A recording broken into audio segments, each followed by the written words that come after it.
रामचरितमानस के इस भाग में इस कथा का वर्णन है कि राजा प्रताप भानु एक बार शिकार करने के क्रम में एक सूअर को देखते हैं और उसके पीछे अपना घोड़ा सर पर दौड़ा देते हैं। घने जंगलों से होते हुए वह सूअर एक पहाड़ की गुफा में छिप जाता है और महाराज जंगल में फंस जाते हैं। भूख प्यास से परेशान होते हैं।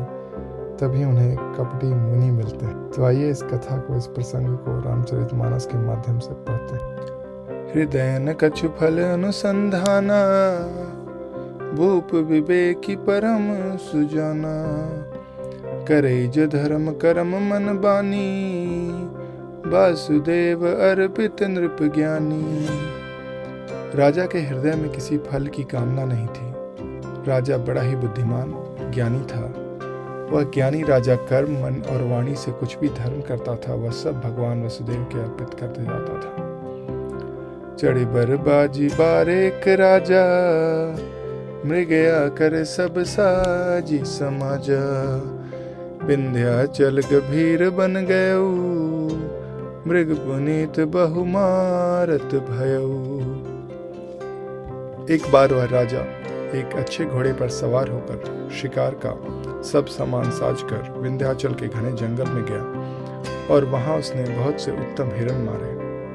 फिरत विपिन नृप दीख बराहू, जनु बन दुरे उस शीघ्र सिराहू।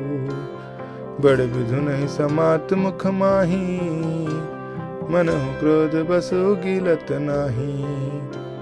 राजा ने वन में फिरते हुए एक सूअर को देखा। दांतों के कारण वह ऐसा दिख पड़ता था जैसे चंद्रमा ग्रस कर मुंह में पकड़ा हो। चंद्रमा बड़ा होने से उसके मुंह में समाता नहीं और मानो क्रोधवश वह भी उसे उगलता नहीं। कोल कराल दसन छवि गाई, तनु विशाल पीवर अधिकाई। घुरघुरात है आरो पाए, चकित बिलोकत कान उठाए। यह तो सूअर के भयानक दांतों की शोभा कही गई है। इधर उसका शरीर भी बहुत विशाल और मोटा था। घोड़े की आहट पाकर वह घुरघुराता हुआ कान उठाए चौकन्ना होकर देख रहा था। नील महीधर शिखर सम, देख विशाल बराहु। चपरी चले हृदय सुटुकी, नृप की न होई निबाहु। नील पर्वत के शिखर के समान विशाल शरीर वाले उस सूअर को देखकर राजा घोड़े को चाबुक लगाकर तेजी से चला और जिसने सूअर को ललकारा कि अब तेरा बचाव नहीं हो सकता। आवत देखी अधिक रव बाजी, चले बराह मरुत गति भाजी। तुरत कीन्ह नृप सर संधाना, महि मिल गयो बिलोकत बाना। अधिक शब्द करते हुए घोड़े को अपनी तरफ आता हुआ देखकर सूअर पवन वेग से भाग चला। राजा ने तुरंत ही बाण को धनुष पर चढ़ाया। सूअर बाण को देखते ही धरती में दुबक गया। तकी तकी तीर महीस चलावा, करी छल सूअर शरीर बचावा। प्रकटत दुरई जाई मृग भागा, रिस बस भूप चले संग लागा। राजा तक तक कर तीर चलाता है, परंतु सूअर छल करके शरीर को बचाता जाता है और पशु कभी प्रकट होता कभी छिपता हुआ भाग जाता है और राजा के क्रोध को वश में उसके साथ पीछे लगा जाता है। गयऊ दूनी घन गहन बराहू, जहना हिन गजबाजी निबाहू। अति अकेल बन विपुल कलेसु, तदपि न मृग मग तजई नरेसु। सूअर बहुत दूर ऐसे घने जंगल में चला गया जहाँ हाथी घोड़ों का निवाह नहीं था। राजा बिल्कुल अकेला था और वन में कलेश भी बहुत था। फिर भी राजा ने उस पशु का पीछा नहीं छोड़ा। कोल बिलो की भूप बड़ धीरा, भग पैठ गिर गुहा गभीरा। अगम देख नृप अति पछताई, फिरे महाबन परे भुलाई। राजा को बड़ा धैर्यवान देखकर सूअर भागकर पहाड़ की एक गहरी गुफा में जा घुसा। उसने जाना कठिन देखकर राजा को बहुत पछता कर लौटना पड़ा। पर उस घोर वन में वह रास्ता भूल गया।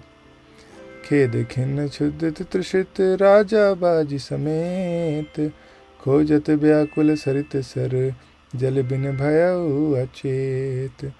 बहुत परिश्रम करके थका हुआ और घोड़े समेत भूख प्यास से व्याकुल राजा नदी तालाब खोजता खोजता पानी बिना बेहाल हो गया।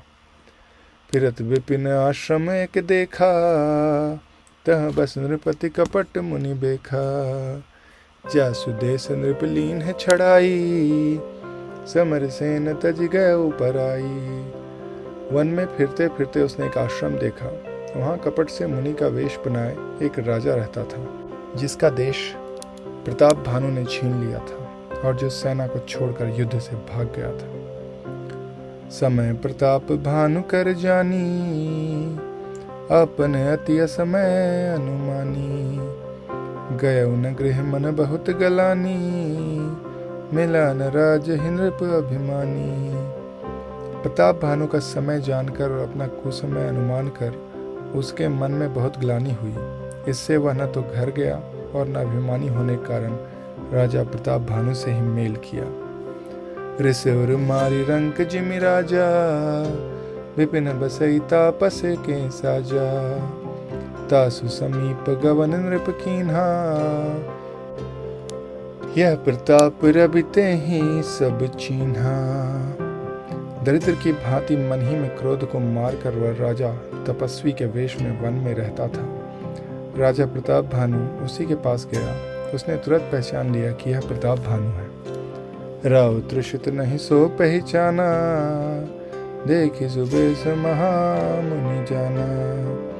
उतरी तुरग के कीन है प्रणामा, परम चतुर न कहु निज नामा। राजा प्यासा होने के कारण व्याकुलता से उसे पहचान न सका। सुंदर वेश देखकर राजा ने उसे महामुनि समझा और घोड़े से उतरकर उसे प्रणाम किया, परंतु बड़ा चतुर होने के कारण राजा ने उसे अपना नाम नहीं बताया। भूपति तृषित बिलोकिते ही, सरबरुदीन है दिखाई। मज्जन पान समेत है, कीन है नृपति हर्षाई। राजा को प्यासा देखकर उसने सरोवर दिखला दिया। हर्षित होकर राजा ने घोड़े सहित उसमें स्नान और जलपान किया। गए श्रम सकल सुखी नृप भयऊ, निज आश्रम तापस ले गयऊ। आसन दीन है अस्त्र अभिजानी, पुनि तापस बोले मृदुबानी। सारी थकावट मिट गई, राजा सुखी हो गया। तब तपस्वी उसे अपने आश्रम ले गया और सूर्यास्त का समय जानकर उसने राजा को बैठने के लिए आसन दिया। फिर वह तपस्वी कोमल वाणी से बोला, को तुम कसबन फिरऊं अकेले, सुंदर जुबा जीव पर हिले। चक्रवर्ती के लक्षण तोरे, देखत दया लागी अति मोरे।